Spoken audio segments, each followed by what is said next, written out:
Today our topic is law of inertia. Law of inertia किसे कहते हैं या फिर law of inertia क्या होता है? Law of inertia को न्यूटन का फर्स्ट लॉ भी कहा जाता है। न्यूटन का फर्स्ट लॉ क्या कहता है? न्यूटन का फर्स्ट लॉ कहता है यदि कोई ऑब्जेक्ट मोशन की कंडीशन में है तो वो मोशन की कंडीशन में ही रहने की कोशिश करेगा जब तक हम उस पर कोई एक्सटर्नल फोर्स ना लगाएं, या फिर यदि कोई ऑब्जेक्ट रेस्ट पोजीशन पे है तो वो रेस्ट पोजीशन में ही रहने की कोशिश करेगा जब तक हम उस पर कोई एक्सटर्नल फोर्स ना लगाएं। फॉर एग्जाम्पल आपने देखा होगा प्लांट्स में फ्रूट्स लगे हुए होते हैं, ठीक है।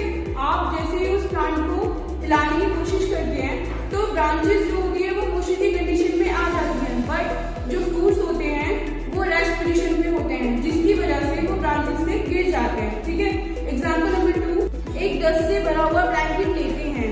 जैसे ही हम उस ब्लैंकेट पे स्टिक मारेंगे तो जो ब्लैंकेट होता है वो मोशन की कंडीशन में आ जाता है, लेकिन जो पार्टिकल्स होते हैं वो नीचे गिर जाते हैं क्योंकि जो पार्टिकल्स होते हैं वो रेस्ट पोजीशन में रहने की कोशिश करते हैं, ठीक है। इस लॉ को इस एपरेटस के थ्रू समझने की कोशिश करते हैं। जैसे कि हमने ये कांच की प्लेट ली जिसके अंदर एक मार्बल बॉल ली। जैसे ही हम इस प्लेट को घुमाने की कोशिश करते हैं तो आप देखेंगे कि इसके अंदर जो मार्बल बॉल है ये मोशन की कंडीशन में आ जाती है। उसके बाद जैसे ही हम इसे क्लिप से रोकेंगे तो जो प्लेट है वो रेस्ट पोजीशन में आ जाती है, लेकिन जो मार्बल बॉल होती है वो मोशन में रहती है।